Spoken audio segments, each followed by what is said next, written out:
Now I'll dive straight to the tutorial. So right hand I'm playing 6, left hand I'm playing 4, then you play 4, then there's that movement. Right hand I'm playing 1, left hand I'm playing 5, then there's that movement to the 2. Now as you can see, my left hand will just remain at 5, yeah, then right hand 1, left 6, then there's that movement again, yeah, that way, yes.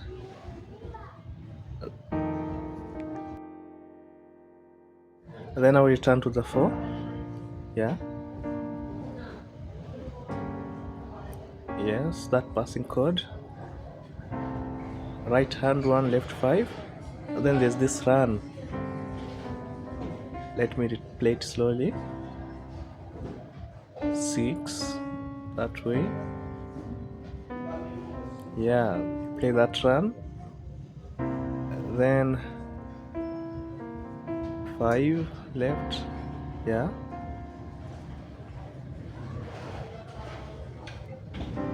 as you can see, that way. Now let me play it in a slow motion.